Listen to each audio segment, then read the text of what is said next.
Hello అండి, అందరికీ నమస్తే. వెల్కమ్ టు కాస్ట్వి కిచెన్. ఈరోజు కాస్ట్వి కిచెన్లో చూపించబోయేది స్నాక్ రెసిపీ అండి.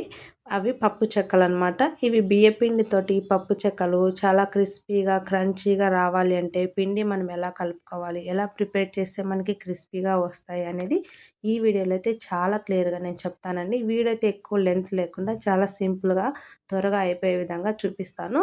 మరి వీడియో అయితే ఎక్కడ కూడా స్కిప్ చేయకుండా చివరి వరకు చూడండి. చాలా క్రిస్పీగా వస్తాయి ఈ పప్పు చెక్కలు అనేవి. మరి ఆలస్యం లేకుండా ఈ క్రిస్పీ పప్పు చెక్కలు ఎలా ప్రిపేర్ చేసుకోవాలో ఇప్పుడు చూసేద్దాం.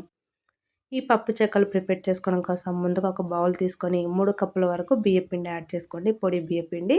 ఇందులోకి ఉప్పు, అలాగే కారము, జీలకర్ర కొద్దిగా, వాము, అలాగే ఇక్కడ కరివేపాకు యాడ్ చేసుకోండి. నేను కరివేపాకు అయితే మర్చిపోయాను. తర్వాత వేయించిన పల్లీల్ని ఇలా దంచేసుకొని వేసుకోండి. అలాగే నానబెట్టి పెట్టుకున్న పెసరపప్పు. ఇక్కడ పెసరపప్పు ప్లేస్లో మీరు శనగపప్పు అయినా యాడ్ చేసుకోవచ్చు. ఒక అర్ధగంట ముందు నానబెట్టుకోండి. నానబెట్టిన ఈ పప్పు కూడా వేసుకున్న తర్వాత అంతా కూడా ఒకసారి బాగా మిక్స్ చేసుకొని పక్కన పెట్టేసుకోండి. తర్వాత స్టవ్ మీద ఒక మందపాటి కడాయి పెట్టుకొని 3 కప్పుల బియ్యపిండి తీసుకున్నాం కదా, 3 కప్పుల వాటర్ అయితే తీసుకొని 1 స్పూన్ ఆయిల్ అయితే యాడ్ చేసుకోండి. ఈ వాటర్ అనేవి బాయిల్ అయ్యేటప్పుడు ముందుగా కలిపి పెట్టుకున్న బియ్యపిండి అంతా కూడా యాడ్ చేసుకోవాలి. యాడ్ చేసుకొని లో ఫ్లేమ్లో ఒక 2 నిమిషాలు బాగా కలిపేసుకోండి.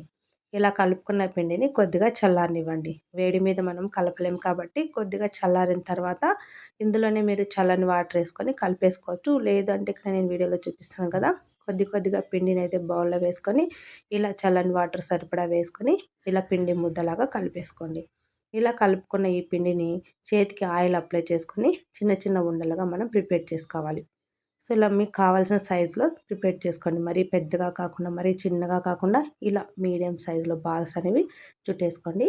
ఇలా అంతా పిండి కూడా బాల్స్ లాగా చుట్టేసుకున్న తర్వాత నేను ఎలా పప్పు చెక్కలు ప్రిపేర్ చేసుకోవాలో చూపిస్తాను. ఇలా అన్నీ కూడా ప్రిపేర్ చేసుకున్నాం కదండి. ఇప్పుడు ఒక కవర్ అయితే తీసుకోండి, ప్లాస్టిక్ కవర్. లేదు మీ దగ్గర బటర్ పేపర్ ఉన్నా పర్వాలేదు.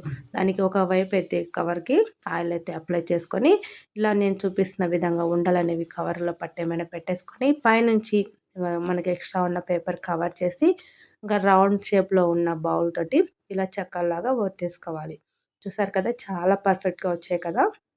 ఇప్పుడు వేడి వేడి ఆయిల్లో మనము ఈ చెక్కలు అనేవి వేసేసుకొని ఫ్రై చేసుకోవాలి. కడాయిలో పట్టేమైనా వేసేసుకొని ఈ నొరగంతా కూడా కంప్లీట్గా పోయేంత వరకు ఫ్రై చేసుకోండి.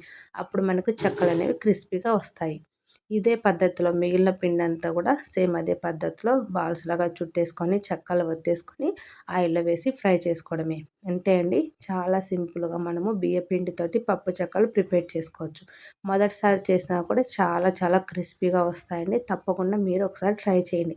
నేను తీసుకున్న 3 కప్పుల బియ్య పిండికి చూసారు కదా ఎన్ని పప్పు చెక్కలు తయారయ్యాయో. సో మీరు కూడా ఒకసారి ట్రై చేసి ఎలా వచ్చాయనేది నాకు తప్పకుండా కమెంట్ రూపంలో చెప్పండి.